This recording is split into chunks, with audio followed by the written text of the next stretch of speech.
All right, so just scrying the Aether of ZIM for the third time.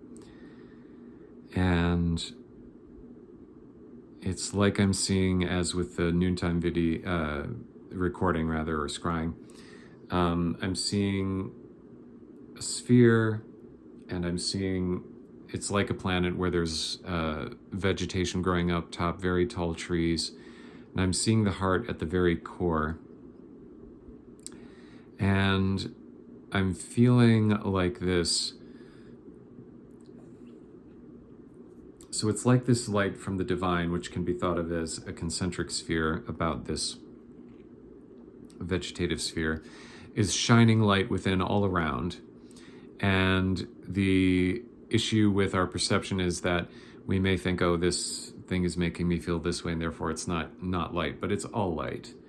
And so, really it's a matter of, responding appropriately and, with good sense, common sense, but also acknowledging that, all of life is part of this wonder. So anyway, so the sense I'm getting right now is that this light comes down through the variety of things. You could think of maybe perhaps this sphere where this sphere of vegetation with a very vast, almost spherical canopy is taking in the light from the divine, and this light is sort of goes through this process that could be considered like a skew, and this skew then sort of it's a skew in the sense of like, okay, it has to be converted into whatever the tree happens to need before that gets sent down to the roots. But it can be thought of as when it hits the roots, it's actually getting very subtle and hitting the heart. So the issue is, it's not to clear away all this vegetation and only have, that. Can't turn the mind off, It's part of the gift of the divine. So the real issue is to attune the heart to the subtleties of what this light is, which means, clearing the mind in the sense of keeping it still, right? If only the leaves of the forest, didn't sway, then the forest floor you could immediately just tell immediately where the light would be. You could predict it perfectly, with the exception of the leaves growing and stuff like that. But in any given day, you could do that relatively well. But instead, and of course, there's this metaphor also goes down to things hitting the roots. But the point is that if the mind can be still, then like leaves of the tree in a still forest, the light will hit it quietly, and it will all sort of flow very gently down to the heart. Now, the thing I was told at this noontime scrying is that the angels can be thought of like unto wind. So now, bearing in mind that the angels are not God themselves, but they're sort of like we are, they have that divine essence to them, then the real matter is that, well, how are the angels like wind then? Well, believe it or not, the wind is caused by the uneven light hitting the earth. That is one of the causes of wind, the major cause. So it causes the wind to blow differentially because it affects the air pressure differently. And so with the differences in pressure, then the air needs to move in order to fill up that pressure, as it were. So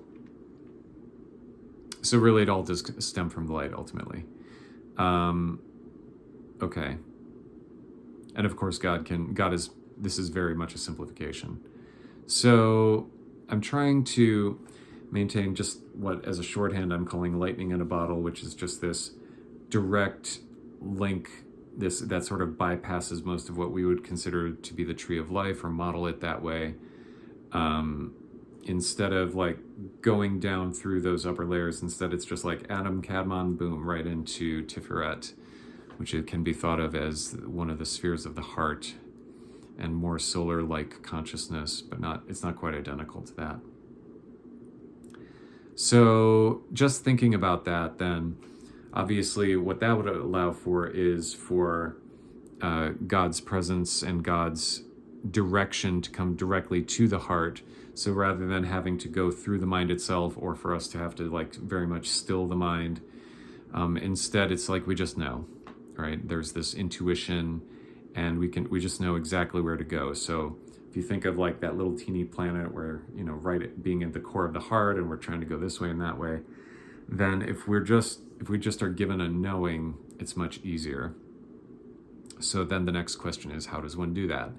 And the answer is it's really much more of a supernal consciousness matter. But so in doing that, in making that try to work, I'm just trying to look into this and see.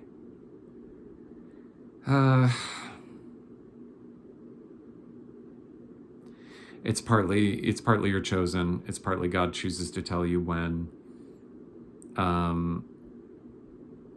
Certainly stilling the mind shows that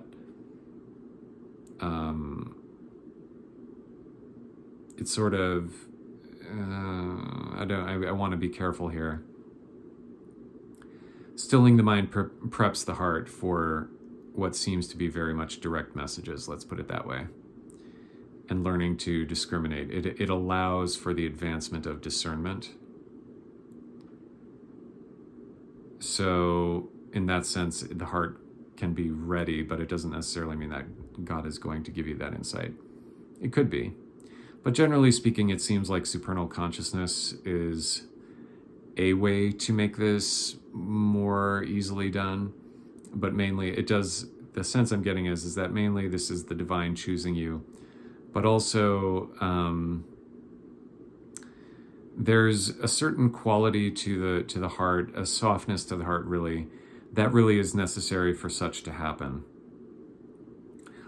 So anyway, one of the qualities of the Enochian letters, looking at another way of doing it, is to be able to like be right in that consciousness, and that, I'm being told, is the Enochian letter hour, which is the English equivalent for that is the letter L. So the sense I'm getting is that softness of the heart, that would be what we would consider the letter Kef, which is the equivalent to the English letter Z or Z, or old school Zod.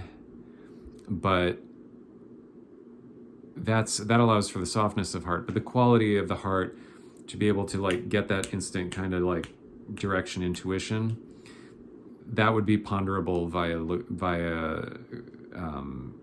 Enochian equivalent of path working of the Enochian letter hour, which is L. Not to be confused with the English letter R, which in Enochian is dawn. So what can I tell you? So I'm looking at this, I'm trying to see if there's anything else.